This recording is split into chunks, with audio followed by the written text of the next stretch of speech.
Se lancer dans la couture d'un maillot de bain peut faire peur, mais nous allons voir ensemble dans cette vidéo que c'est finalement plutôt simple. Le plus important est d'avoir les bonnes fournitures. Et la bonne nouvelle, c'est que nous proposons toutes ces fournitures sur notre site internet.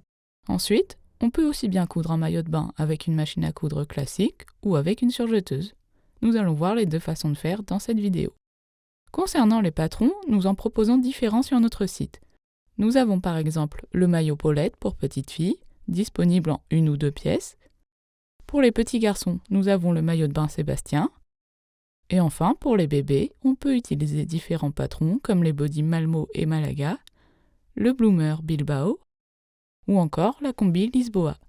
On trouve de plus en plus de t-shirts et combis anti-UV dans les magasins, n'hésitez donc pas à détourner des patrons pour les réaliser, comme par exemple notre t-shirt Marcel ou notre cycliste Seattle Kids. Un tissu pour maillot de bain est un tissu tricoté, stretch, dans les deux sens. Il est souvent appelé lycra car il contient environ 20% d'élastane. Ce tissu a des caractéristiques techniques spécifiques, comme le fait de sécher rapidement et de résister au chlore, au sel et au soleil. Il en existe de différentes qualités, certains brillants et d'autres plutôt mat, des unis et des imprimés. Chaque tissu est différent et il ne réagira pas de la même façon. Souvent, les lycras brillants sont plus glissants sous le pied de biche que les lycras mat. Chez Ikati, nous vous proposons tous les ans une collection de tissus maillot de bain avec des imprimés exclusifs. Ce sont des tissus de très belle qualité et surtout qui ne glissent pas. Je vous assure que je ne dis pas ça parce que ce sont les nôtres, mais vraiment, ils sont très agréables à coudre. Et c'est aussi pour ça qu'on les a choisis. Concernant la doublure, il est possible d'utiliser le même tissu, ce qui donnera un maillot très soigné. Il existe également une doublure pour maillot de bain, aussi appelée mousse Claudia, qui est une maille assez fine et très extensible. Elle est généralement disponible dans 3 couleurs, blanc, noir et nude, à choisir en fonction de son tissu extérieur. Elle permet d'apporter de l'opacité si votre lycra est un petit peu transparent, donc n'hésitez pas à utiliser des couleurs claires. Elle est beaucoup utilisée car elle est moins onéreuse que du lycra et plus fine. Faites simplement attention lors de la découpe de la doublure. Il vous faudra la couper 5 mm plus petite que la pièce en tissu extérieur car le tissu est vraiment très extensible et se déforme rapidement. C'est une matière qui n'est pas forcément simple à trouver, mais que nous proposons à la vente sur notre site internet. Un maillot de bain nécessite des élastiques. Cependant, on ne peut pas utiliser les élastiques traditionnels dont on a l'habitude, car ils ne résisteraient pas au sel et au chlore.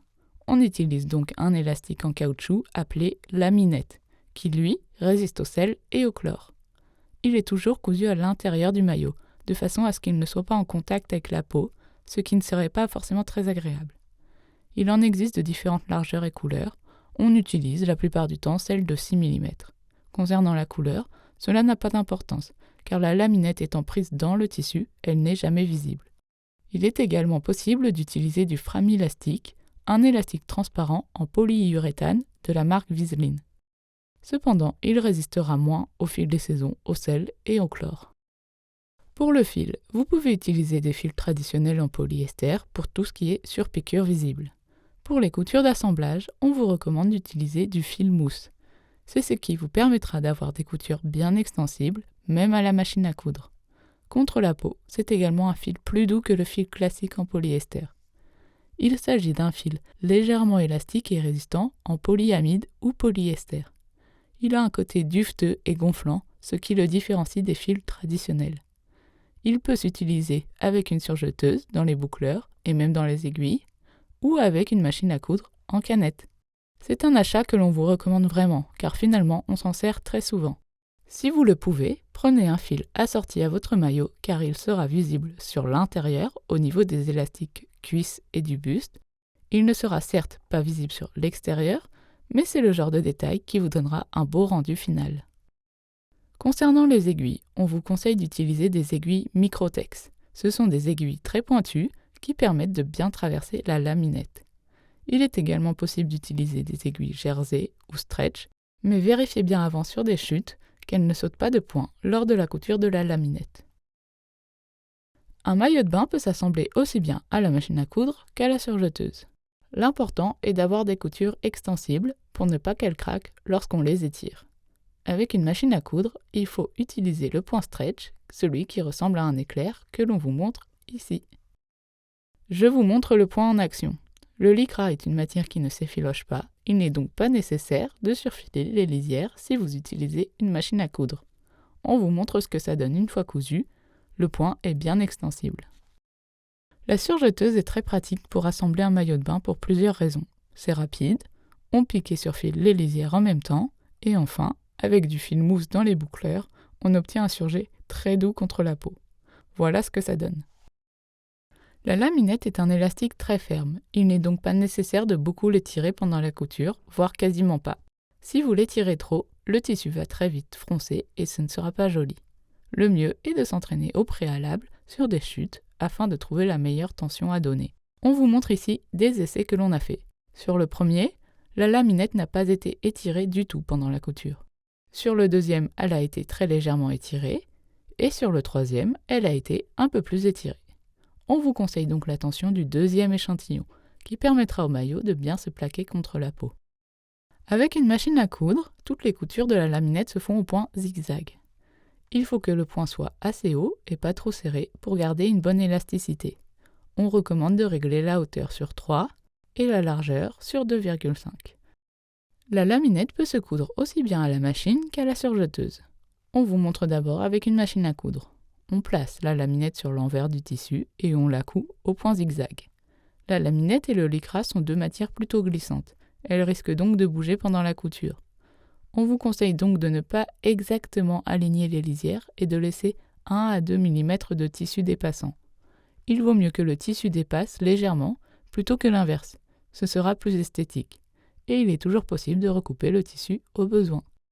On coud donc la laminette au point zigzag en lui appliquant une légère tension. On ne va pas trop vite et on s'assure que tout est bien placé. Et voilà, une fois cousu. On vous montre maintenant avec une surjeteuse en positionnant la laminette toujours sur l'envers du tissu. Après avoir fait différents essais, on a trouvé une petite astuce qui va sûrement vous aider. En fait, la laminette et le lycra sont deux matières plutôt glissantes et c'est assez difficile de bien les placer sous le pied pour commencer la couture.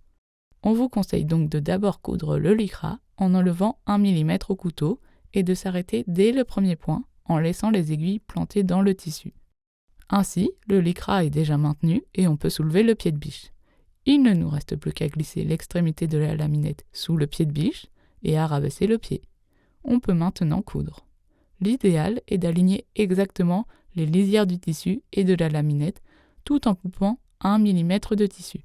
Cependant, si jamais vous coupez la laminette avec le couteau, ce n'est pas très grave. Vous allez voir, la laminette aura tendance à glisser vers le couteau et le lycra à l'inverse. On dirige donc avec ses mains le lycra plutôt vers le couteau et la laminette légèrement à l'inverse. Voilà ce que ça donne. Une fois la laminette piquée, que ce soit avec la machine à coudre ou la surjeteuse, il nous reste une dernière piqûre à faire au point zigzag de la machine à coudre. On vient replier la laminette vers l'envers du tissu et on surpique. On fait cette surpiqûre plutôt sur l'endroit du tissu afin qu'elle soit plus jolie. On maintient la tension de la laminette afin que le tissu se présente bien à plat sous le pied de biche. Cette dernière piqûre permet de finir la pose de la laminette en obtenant un rendu très propre. Et voilà comment assembler de la laminette, que ce soit à la machine à coudre ou à la surjeteuse. Et voilà tous nos conseils pour coudre un maillot de bain. Le but vraiment de cette vidéo est de vous montrer que tout le monde peut se lancer, même les débutants. N'hésitez pas à regarder du côté de nos patrons, que ce soit les maillots de bain ou d'autres patrons que vous pourrez facilement hacker pour créer des vêtements anti-UV super pratiques pour les enfants. Maintenant, c'est à vous de jouer, on a hâte de découvrir vos maillots de bain. N'hésitez pas à les partager sur Instagram sous le hashtag #IkatiCouture. À bientôt!